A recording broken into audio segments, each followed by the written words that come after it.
Este podcast contém conteúdo criminal não recomendado para crianças ou pessoas mais sensíveis. Na madrugada da segunda-feira, a família do médico onde ela teria ido se consultar teria informado que na sexta-feira ele teria feito uma besteira, acabou surtando e matou a Maria do Carmo. Quer dizer, o corpo tinha sido mutilado, tinha sido fragmentado, né? Era braço, perna, tronco, a cabeça. Era uma cena de horror que nós estávamos assistindo ali. Eu lembro bem quando esse caso ganhou a atenção da imprensa em 2003. A notícia era sempre a mesma. Psiquiatra e cirurgião plástico renomado mata a ex-amante que não queria o término do relacionamento. E além de matar, ele esquartejou o corpo de Maria do Carmo Alves. Ou seja, era um crime passional, onde a finalização mal feita de um caso de amor não terminou nada bem. Era essa história que todos, e aqui eu quero reforçar todos, tá? Todos os veículos de comunicação do país vendiam naquele início de ano. Afinal, o crime ocorreu em 23 de janeiro de 2003.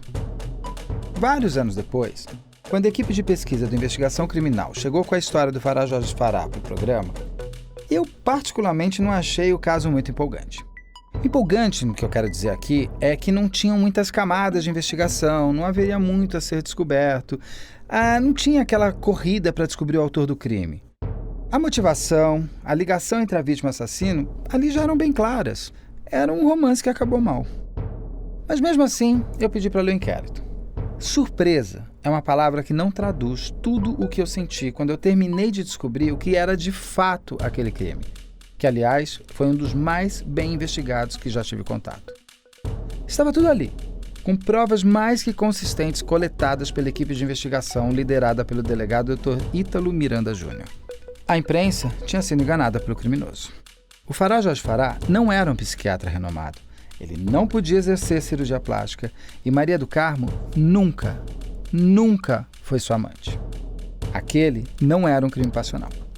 Aquele era, sim, um crime premeditado, pensado em todos os detalhes por Fará Jorge Fará em como ele daria fim àquela mulher que se tornou um problema na vida dele, que se utilizava da medicina para ludibriar mulheres com falsas promessas de cirurgias plásticas baratas, feitas na calada da noite em seu pequeno consultório psiquiátrico no bairro Santana, na zona norte de São Paulo. Detalhe: as cirurgias, além de muito mal executadas, eram feitas à base de dormonide, permitindo que Fará Jorge Fará ainda abusasse sexualmente de suas pacientes antes de elas descobrirem as imperfeições do bisturi do médico, que ficariam para sempre marcadas em seu corpo. Foram dezenas de mulheres. Dezenas. E Maria do Carmo foi mais uma dessas vítimas, só que a diferença com as outras é que ela resolveu buscar seus direitos. Maria do Carmo passou a perseguir Fará pedindo reparação na cirurgia mal feita. E, além disso, começou a avisar as outras pacientes sobre o falso cirurgião plástico que Fará era. E o médico não gostou nada disso. Só restou para ele calar aquela mulher que podia destruir sua vida. Mas não bastaria apenas matar. Ele também tinha que fragmentar o corpo de Maria do Carmo sem qualquer compaixão. E Fará Jorge Fará guardava ainda outras nuances do trocadilho necessário aqui. O monstro, dentro do médico, queria mais. Ele queria também matar a reputação de Maria do Carmo. Queria torná-la sua falsa amante, uma mulher sem limites, enlouquecida e louca de amor. E o mais impressionante é que ele conseguiu. Tanto é que esse caso é mais conhecido pelo criminoso que pela sua vítima. Ninguém fala caso Maria do Carmo. Todos sempre se referem a esta história como caso Fará Jorge Fará. Este episódio não traz apenas os bastidores de um crime chocante. Não. Este episódio também serve para restituir a Maria do Carmo seu legítimo lugar nesse roteiro de filme de terror. Maria do Carmo é a vítima e Fará Jorge Fará, seu assassino. Eu sou Beto Ribeiro, roteirista, entrevistador e ao lado de Carla Buquerque, diretor do Investigação Criminal. E assim como a série, este podcast também é produzido pela Mídia Lenta.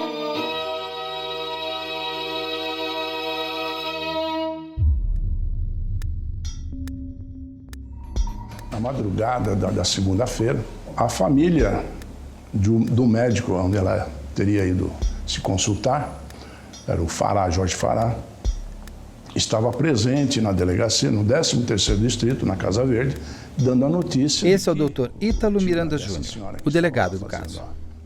A denúncia, né, a informação, ele teria informado que na sexta-feira ele teria feito uma besteira, acabou surtando e matou a Maria do Carmo. Diante dos fatos, fui acionado nesse momento pela minha delegada de plantão e eu me dirigi até o local para saber realmente o que estava ocorrendo. Ela foi removida para o Instituto Médico Legal da Teodoro Sampaio, né? Equipe Centro, e em razão... Esse é o Dr. Carlos Coelho, legista do caso. Né, da especificidade do caso, pediram meu comparecimento. Nós tínhamos algumas informações já, porque as informações elas são passadas pelo sistema eletrônico, né? Que era um caso de homicídio com espostejamento, né? Quer dizer, o corpo tinha sido mutilado, tinha sido fragmentado, né? E justamente junto com a perícia que já tinha sido chamada, nós nos dirigimos até o prédio, a garagem, onde estava o veículo desse médico, e no porta-malas desse veículo encontrava-se 6 sacos de lixo, aqueles sacos pretos de lixo, com os restos mortais de Maria do Carmo. No primeiro momento, eu realmente constatei que era um corpo, ele estava fragmentado, né? A primeira providência é verificar se todas as partes estão presentes ou não. Elas estavam todas presentes, os membros superiores, os inferiores, crânio, tórax, abdômen. Então foi uma cena muito chocante e ali iniciou o trabalho da Polícia Judiciária. Primeiro para identificar de quem seria realmente se era de Maria do Carmo, né?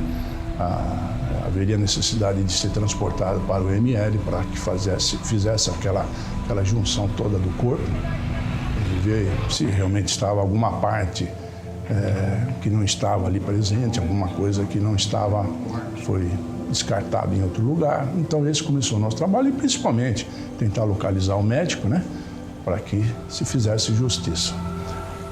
Já paralelo a isso, na delegacia, eu determinei ao meu investigador-chefe que fosse até essa determinada clínica, a clínica na Granja Julieta.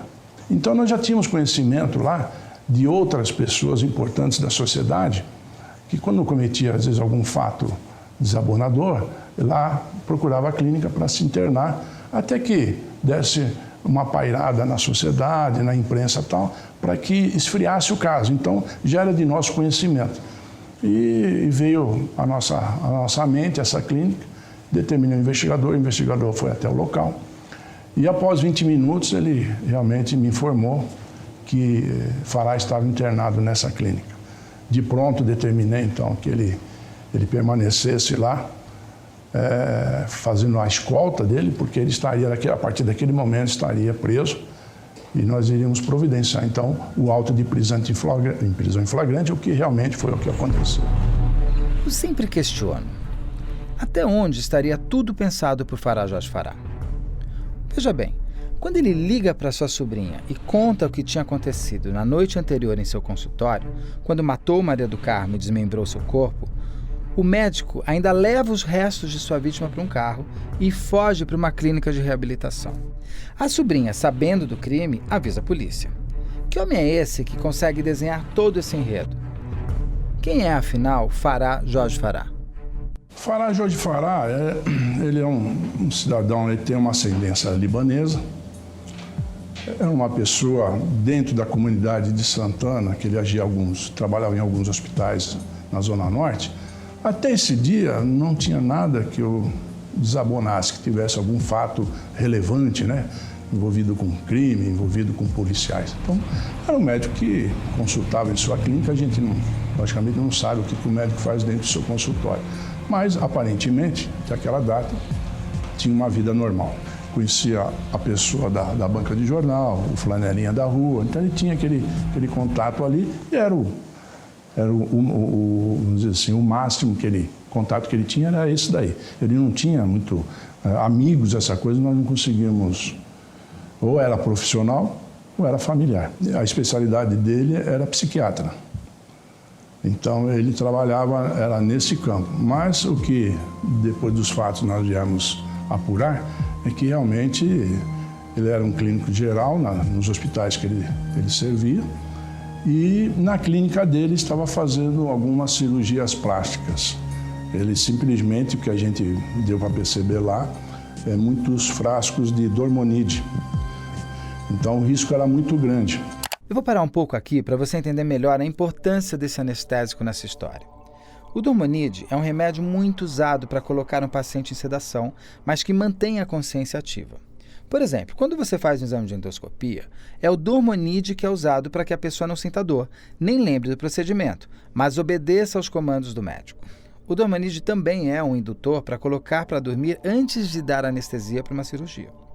Em outro caso de investigação criminal, a história do pedófilo e também médico Dr. Eugênio Shipkevich, o dormonide volta a aparecer como uma forma de colocar sua vítima sem consciência, mas com resposta a estímulos. E foi o que Farah Jorge Farah também fez. Mantinha as mulheres sedadas, mas com o corpo, digamos, vivo, respondendo ao que ele quisesse, inclusive aos seus abusos sexuais. O dormonide não pode ser usado como anestesia única em operações e nem pode ser aplicado fora do hospital. Imagina então o resultado de uma cirurgia plástica feita em um consultório apertado por um médico sem capacidade e sem anestesia necessária. Essas cirurgias plásticas, você imagina uma pessoa que não está capacitada para isso, o dano, a lesão gravíssima que ele pode provocar na vítima e inclusive a morte, como a gente tem conhecimento. Era uma clínica que não tinha o aparelhamento necessário, o mínimo necessário para que ele pudesse fazer essa cirurgia. A clínica de Farah Jorge Farah tem mais estilo de um consultório simples do que de uma clínica em si. E ficava numa rua movimentada de Santana, num predinho de 4 andares com cara de residencial. Santana, para quem não conhece, é um bairro em São Paulo. Farah usava um desses apartamentos escritórios que tinha uma sala toda de azulejos brancos no piso e nas paredes. Havia ainda uma pequena recepção onde os pacientes esperavam pela consulta marcada e um banheiro de bom tamanho com banheira, que seria bastante usado na noite da morte de Maria do Carmo. Não existia ali qualquer lembrança de centro cirúrgico convencional. Então ele simplesmente fazia o paciente dormir e ali ele praticava a sua cirurgia. Quer dizer, sem um anestesista próximo, sem algum auxiliar para ele. Só é que o problema é que como veio essa coisa das mulheres quererem fazer muita cirurgia plástica, que estava muito na moda, essa coisa toda, e o preço alto, ele fazia quase de graça. Então ele a sua clientela era sempre de pessoas muito carentes. Tivemos até um conhecimento de que ele fez a cirurgia na esposa de um rapaz que era um flanelinha de rua lá, que era um guardador de carros.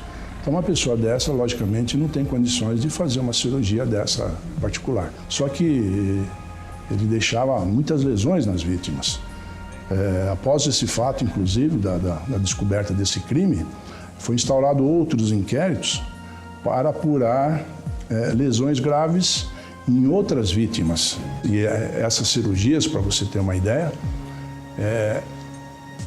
eram necrosadas. O local que ele fazia o trabalho, às vezes uma cirurgia de seio, ou então tirar um excesso no estômago, na barriga, acabava necrosando. E esse, acredito eu, e acredito a polícia toda que trabalhou nesse caso, que foi o grande motivo da morte da vítima Maria do Carmo. Algo que sempre apareceu na imprensa e que Farah Jorge Farah usou como prova que ele teria sido levado ao limite pelos ciúmes de Maria do Carmo eram as diversas ligações que ele gravou com ela nervosa e ele amoroso. Mas as ligações não eram de uma mulher que não aceita o término de uma relação extraconjugal, porque, aliás, Maria do Carmo era casada. O médico criou sua própria narrativa ao estimular Maria do Carmo a ficar cada vez mais nervosa nas conversas, sem saber que estava sendo gravada. Mas as ligações existiram. Afinal, o que levou Maria do Carmo a ligar tantas e tantas vezes para o seu futuro assassino? Maria do Carmo é uma senhora de 46 anos, dona de casa, trabalhava somente em sua residência, uma pessoa normal. Acabou também indo por esse caminho de uma cirurgia barata, acabou sendo o cliente dele, o paciente dele. E também a cirurgia dela não foi muito bem executada. Teve algumas lesões, algumas anomalias. E ela, como uma pessoa igual a nós, queríamos o quê? A reparação daquela cirurgia. E, para tanto, ela cobrava do Fará que ele encaminhasse ela a outro médico, amigo, ou que ele pagasse um outro médico para fazer essa reparação. O que era negado pelo Fará. O Fará queria ele mesmo reparar aquele erro. Mas aí já não, problema da confiança. A vítima já não tinha mais confiança nele, achava que poderia ocorrer algo mais grave. E de tanto ela ir na clínica para que o Fará desse esse atendimento, ela acabou por encontrar outras mulheres que também tinham sido vítimas do Fará, que estavam passando na mesma situação, que estavam indo fazer uma nova visita a ele, para que ele também resolvesse o caso delas. E ela, talvez, pelo fato de ter um tempo maior ou alguma coisa assim, uma liderança, ela acabou, então, representando essas outras vítimas.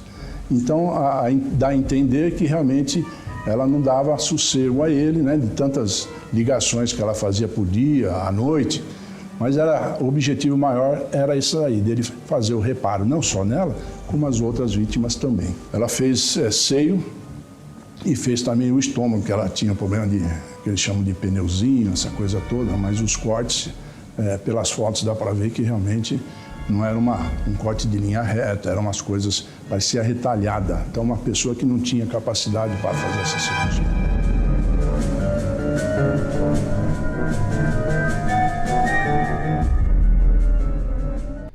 Depois que eu conheci melhor este caso, eu percebi que a própria imprensa havia sido vítima de Fará Jorge Fará. Por que, afinal, a imprensa e a opinião pública acreditaram que as ligações eram de uma relação amorosa desgastada?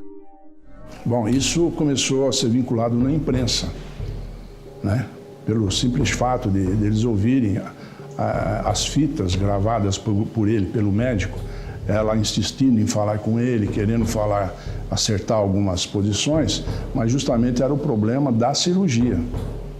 E aí acabou a população entendendo que realmente ela teria algum caso com ele, que não foi comprovado em momento algum. A mulher dá muito valor pelo corpo que ela tem, então ela queria essa reparação o mais rápido possível. Ela ligava direto, o dia inteiro, atormentava, porque imagina, uma mulher que tem um sonho de fazer uma cirurgia plástica e dá errado, ela só tem aquilo na cabeça, ela quer o mais rápido possível fazer uma reparação do problema, né? Então acredito que ela ficava insistindo justamente por esse fato. Um crime como o de Fará Jorge Fará traz desafios de investigação diferentes de crimes como o de Isabela Nardoni, do Maníaco do Parque ou da Suzane von Richthofen. Se nesses 3 casos a polícia precisava descobrir o nome e o rosto do criminoso, com Maria do Carmo a polícia chegou à vítima através do autor. Então agora, a polícia precisa montar todas as peças para ver se o que Fará Jorge Fará dizia era verdade. Ele não poderia estar ocultando o real assassino? A polícia não precisa apenas de uma identidade, precisa, sim, comprovar que a história contada é a verdadeira, que tudo ali explicado, por mais mórbido que seja, tem coerência. Junto com a investigação policial, entram a perícia e o legista para entenderem e recontarem o que aconteceu entre vítima e algoz. Toda vez que se alega um crime...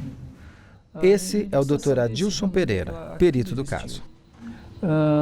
Principalmente quando alguém vem contar, olha, eu acho que fulano matou ciclano. Então, para saber se aquilo é verdade, a gente vai fazer uma verificação. A perícia também é acionada para verificar se encontra isso. Assim que a perícia começou a abrir os sacos, aí então foi possível então ver os restos mortais da vítima. Realmente, então, era braço, perna, tronco, a cabeça. Era uma cena de horror que nós estávamos assistindo ali, na qual o perito tentou fazer alguma montagem, mas o espaço, o local, não era muito adequado. A gente sempre vai procurar vestígios da vítima, ou vestígios que indiquem que ali houve sangue, que houve material humano. Então, os procedimentos nesse caso são esses: a procura de material no veículo, material nos ambientes que indicariam aquele tipo de dinâmica que está sendo declarada. No caso dele, é feita a perícia nos pontos onde estão sendo declarados, principalmente nesses pontos, não que os outros não sejam feitos, mas principalmente nesses pontos que estão sendo declarados, para verificar se ali é passível mesmo de ter comportado um corpo humano, nas condições em que estavam falando que ali existia, ou seja, esquartejamento. A cabeça não estava normal, né?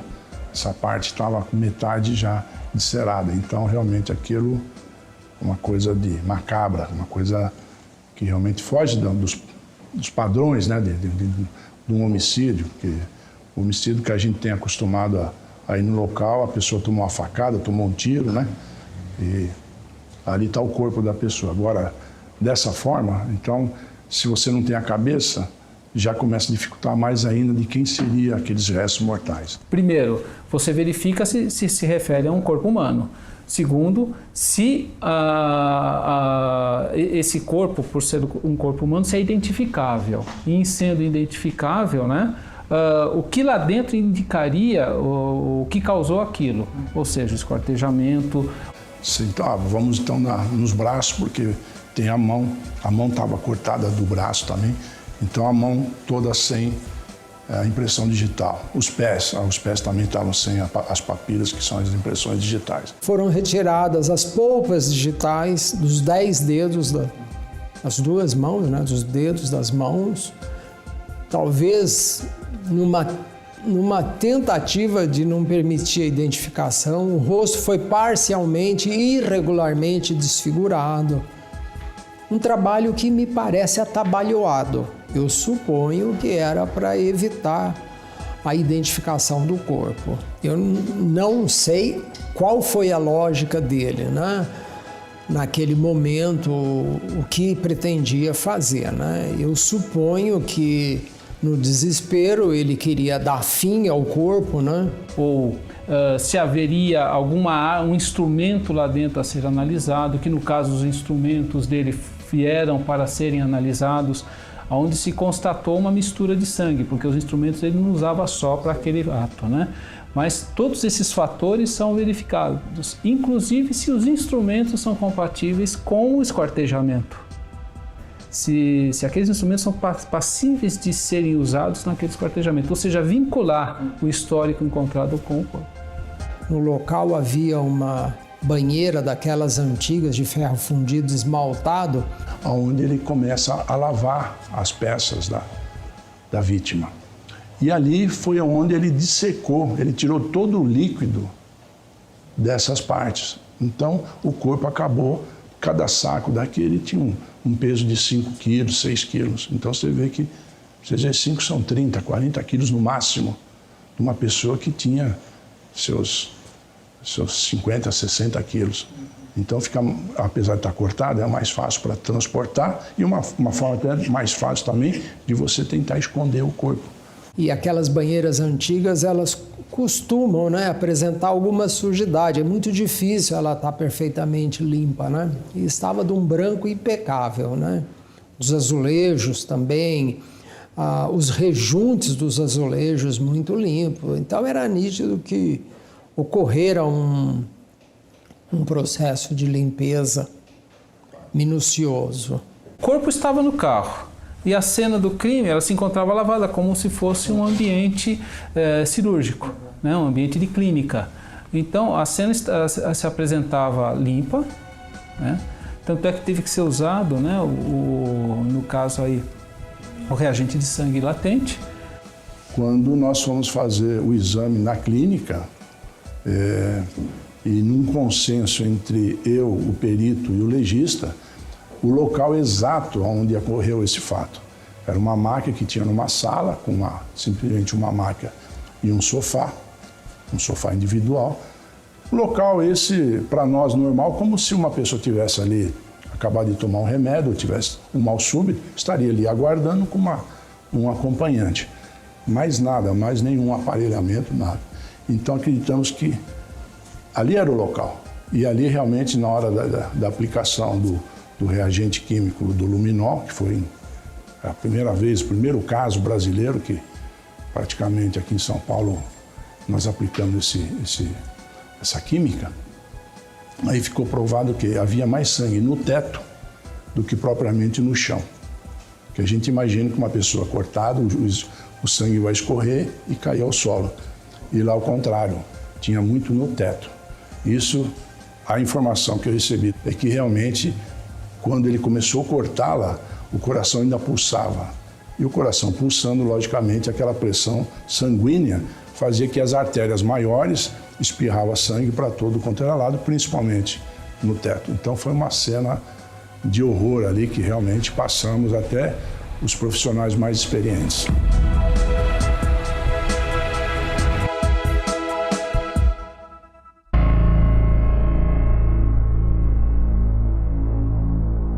Pelos exames da perícia e da forma que foi encontrado o corpo, por exemplo, o rosto dela, metade do rosto não tinha mais a massa corpórea, simplesmente já estava no osso, né? E uma parte do seio também, uma parte do seio não tinha mais, já estava à mostra as nossas vértebras, as nossas costelas aqui. Então, o que acontece? Nós encontramos as roupas, né? Lençóis, tudo muito cheio de sangue no banheiro, que constatou ser realmente o sangue da vítima, né?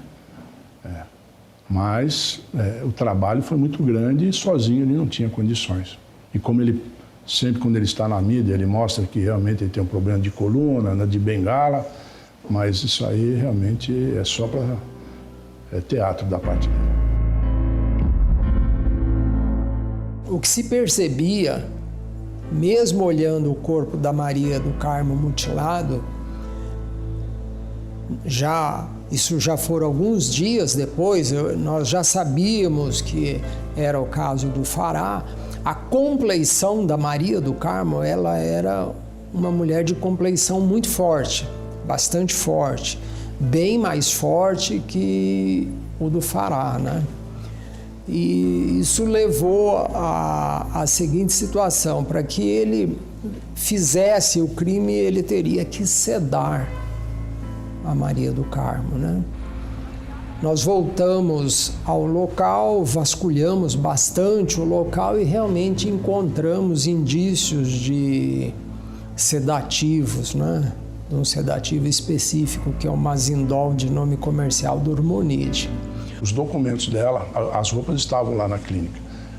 Os documentos dela estavam no apartamento do Fará, foi encontrado dentro do apartamento do Fará. O próprio espostejamento, a própria limpeza do ambiente é um trabalho físico pesado. Especificamente no caso do Fará, como ele não é uma pessoa de porte físico, de musculatura capacitada, né? Ele é uma pessoa mais delicada, uma pessoa com a musculatura mais delicada. Esse trabalho é muito pesado para que ele faça sozinho, mas eu não posso afirmar que ele não fez sozinho. Nós estamos falando em probabilidade. A probabilidade é que ele tenha sido ajudado na maior parte do tempo. No nosso entender, é que ele teve ajuda. Ele teve ajuda de mais uma ou duas pessoas. Por quê? Realmente o trabalho ali foi muito grande, apesar de eles terem, se você contar da sexta-feira à tarde até o domingo à noite, né? São 2 dias e meio mais ou menos, então bastante tempo para fazer esse trabalho. Agora, para uma pessoa seria muito corrido. E mesmo porque quando nós chegamos na segunda-feira até a clínica, não foi encontrado uma gota de sangue a olho nu. Esse local tinha para me contar que o local de crime ele tinha sido totalmente manipulado. Ele estava muito limpo, né? E demonstrando que ali era o local do crime e havia sido trabalhado, né? Ele não estava o local do crime, como nós chamamos, de preservado, né? A clínica existia lá uma média de 40 botijas de plástico, de formol, de material que era para limpeza. Então, aquela clínica foi limpa, todinha limpa. Então, do chão até o teto não tinha uma gota de sangue. Então ele praticamente sozinho não daria tempo de fazer todo esse trabalho. Foi ouvida, né, por nós, a secretária, tinha uma outra auxiliar também foi ouvida, confirmaram que naquele espaço de tempo onde elas estavam, tudo isso foi confirmado. Então acreditamos que alguma pessoa de fora, ou de repente até alguma conhecida do hospital que ele trabalhava, tal, então pode ter realmente ajudado. Agora, a cirurgia que ele fez ali, os cortes, ali é de pessoas que realmente conhecem, sabem trabalhar com bisturi. A motivação seria essa cobrança que ele estava tendo por parte de Maria do Carmo, com referência à reparação das lesões provocadas por ele na cirurgia. E ela não falava somente por ela, mas falava sim pelas outras vítimas que ali também ela acabou conhecendo e tinha o contato com as mesmas. Esse foi uma questão jurídica do momento, que eu fui até interpelado pelos defensores, né, que pelo prazo já não caberia mais o flagrante do homicídio. A gente também entendia isso, e eu disse a eles que, em momento algum, eu estava relatando que ia ser autuado no homicídio, mas ele foi autuado na ocultação de cadáver, porque a ocultação de cadáver, como o sequestro, como quem tem a posse do entorpecente, são crimes permanentes. Então, a qualquer momento, o autor pode ser autuado de flagrante. Então, nesses 10 dias, nós tínhamos que completar um inquérito e, no relatório final, então, nós representamos ao juiz pela prisão preventiva referente ao homicídio. Então, nesse caso, ele saiu com uma prisão preventiva e mais um flagrante na ocultação do cadáver.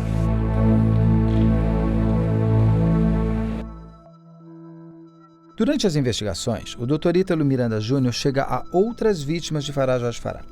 Vítimas de cirurgias mal feitas e também vítimas de violência sexual. Eu não encontrei em nenhum veículo de imprensa qualquer menção a qualquer uma dessas provas sobre as outras mulheres que também são vítimas de Fará Jorge Fará. E essas provas estão nos autos e também foram usadas para a condenação do médico. Ouça agora um depoimento de uma dessas mulheres que também sofreram abusos do médico e também tiveram seu corpo mutilado pela falta de habilidade de Fará Jorge Fará.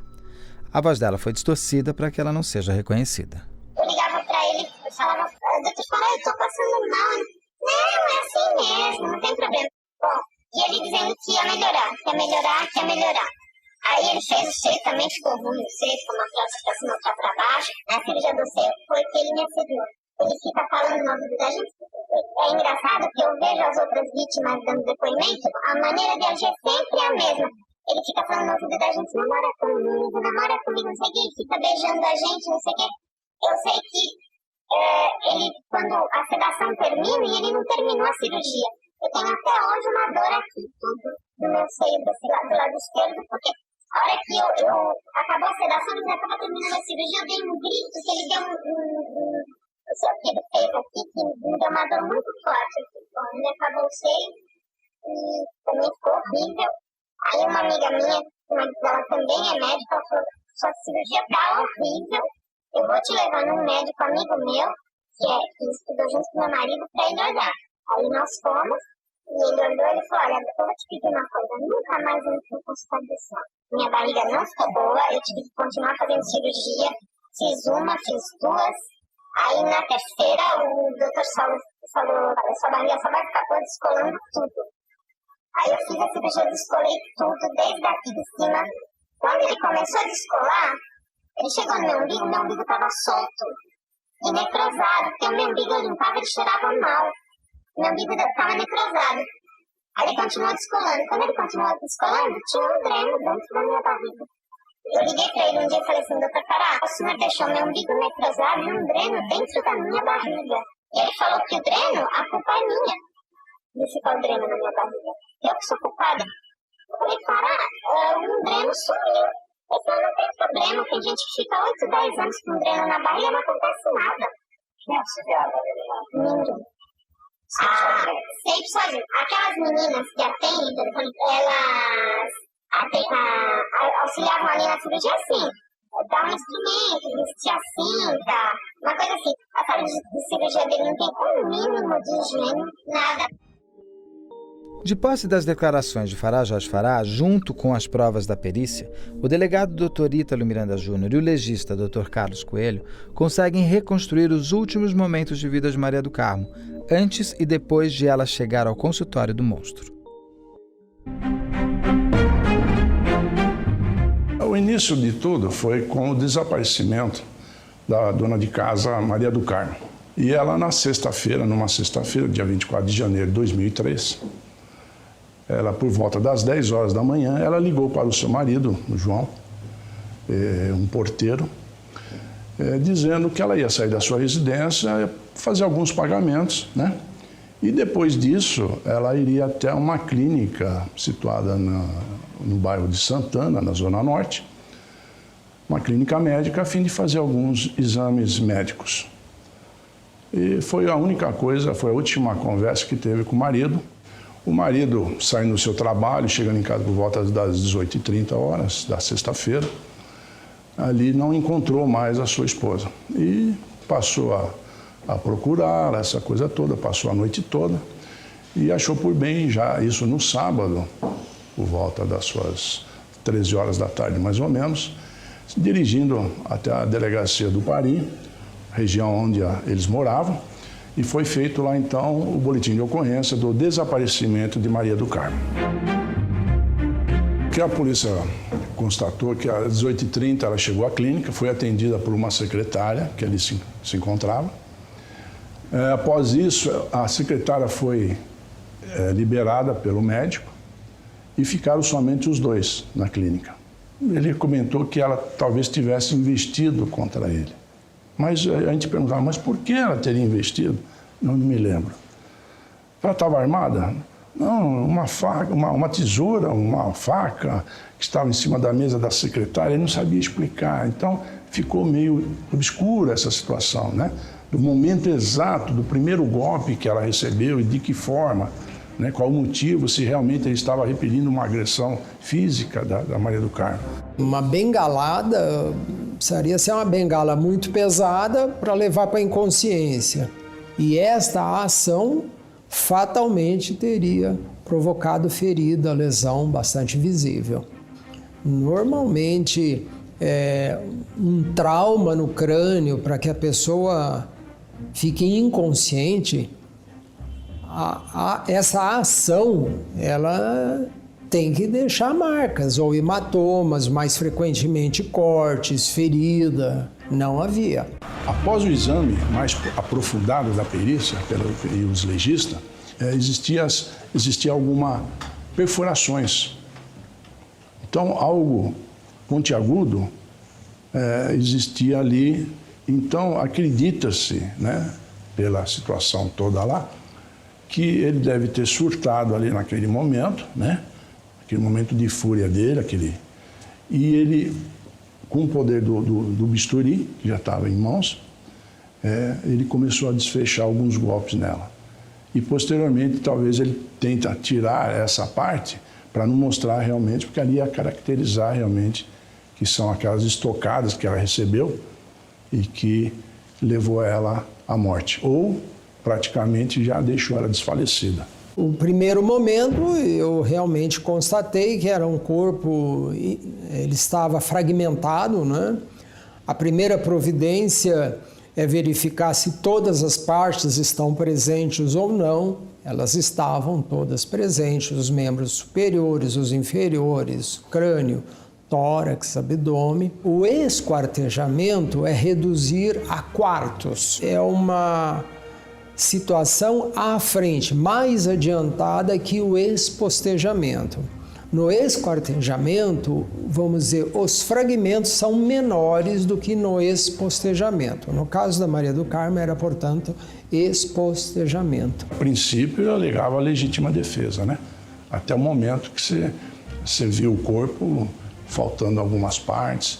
Você vê, pelo simples fato dele ser um médico, a gente não pode crer, não pode acreditar que tudo que ele fez ali, ele não tinha consciência.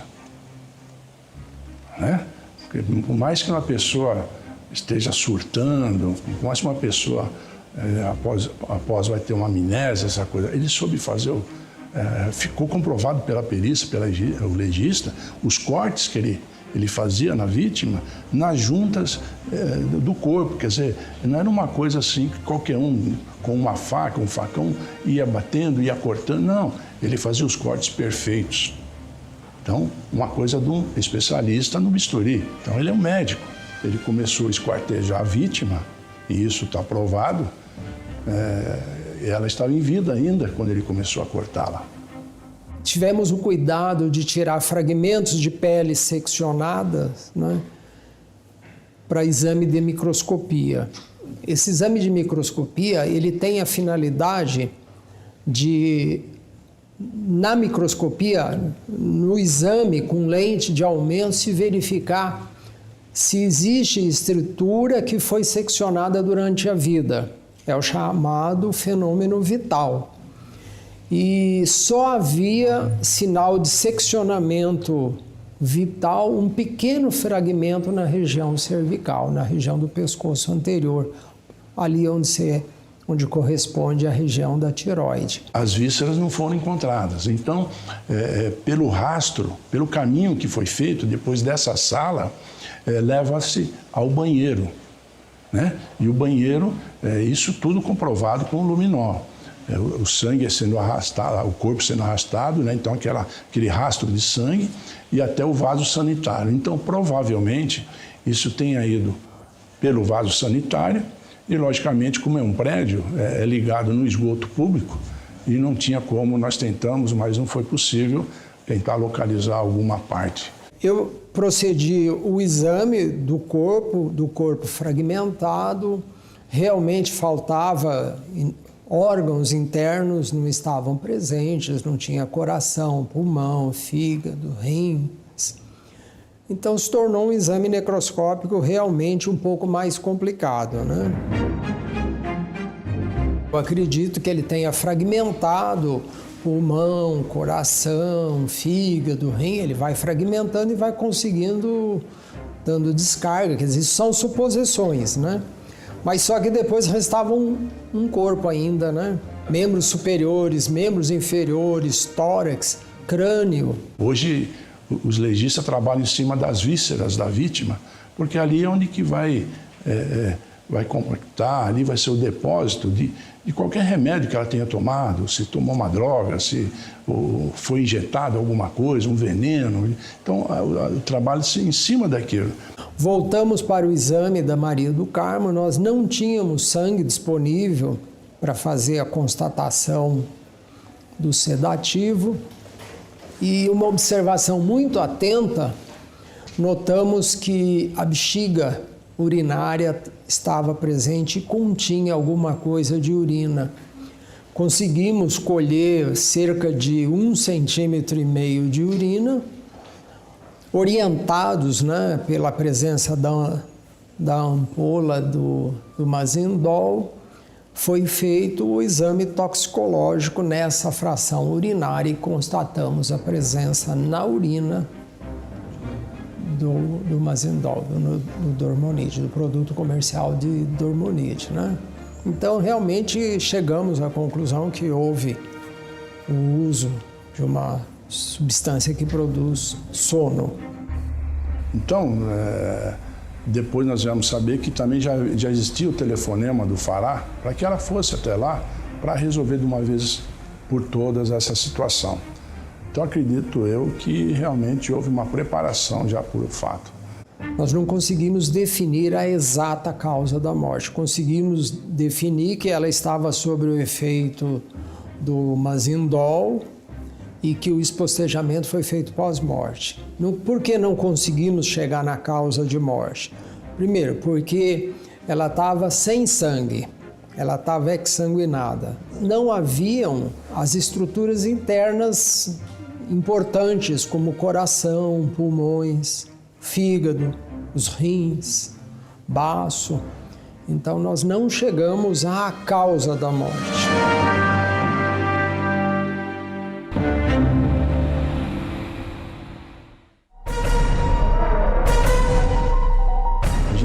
carinho especial para o médico, porque eles cuidam de nós. As pessoas que não eram pacientes dele realmente se chocaram, porque era uma pessoa comum.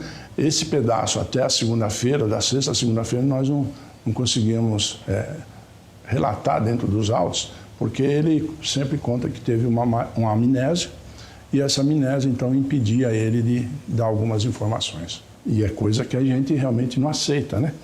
Porque a gente, naquela situação, nós estamos entregando a nossa vida, o nosso corpo, a uma pessoa igual a nós, mas que tem uma capacidade de cura, né? De saber fazer um trabalho ali para poder ajudar na nossa saúde.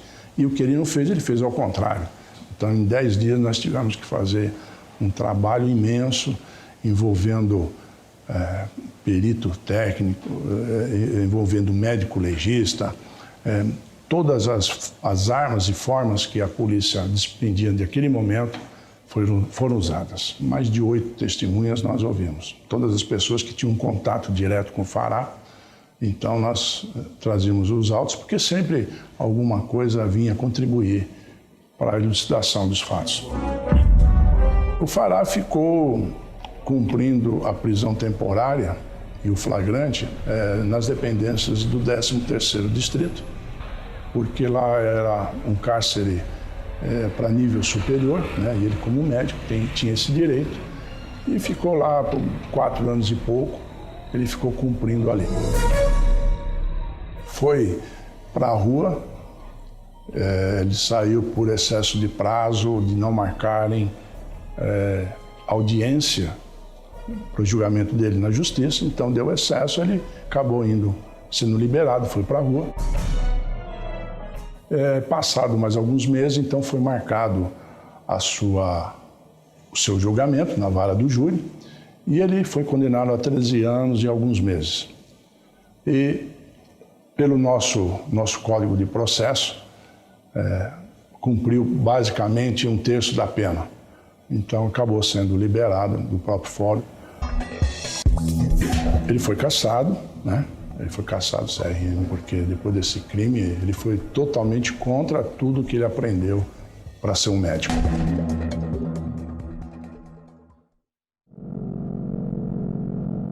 Na noite do dia 22 de setembro de 2017, Fará Jorge Fará se encontrava num novo limite.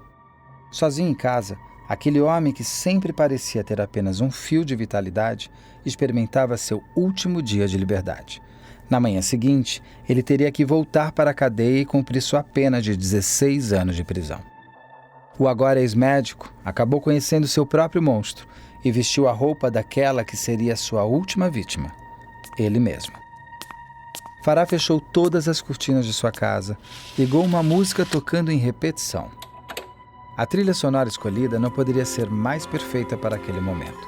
Densa, fúnebre, marcava cada compasso daquele que era o assassino de Maria do Carmo, daquele que também era um abusador de mulheres que viam nele a pessoa com a profissão mais confiável do mundo.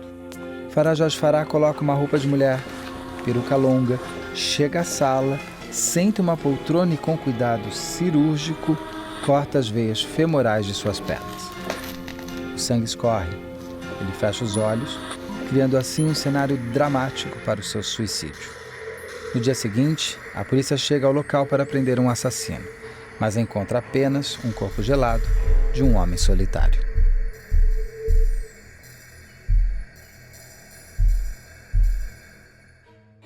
Para ver as imagens deste caso, fotos do local do crime, da perícia e da autópsia, assista a este episódio no Investigação Criminal. Para isso, acesse o nosso canal no YouTube, youtube.com/op Operação Policial, youtube.com/op Operação Policial, tudo junto. No próximo podcast, a gente encontra o grupo de especialistas da mente do Anatomia do Crime que vai revelar de onde vem toda a maldade exercida por Fará Jorge Fará. Não deixe de ouvir. Não deixe também de seguir a Media Land nas redes sociais. É sempre @MediaLandPlay. Este podcast é uma produção original da Media Land, com roteiro e narração de Beto Ribeiro, direção-geral de Carla Buquerque, captação de som André Monteiro, coordenação de pós-produção de Bruno Salvagno, edição e finalização de áudio de Chico Mendes.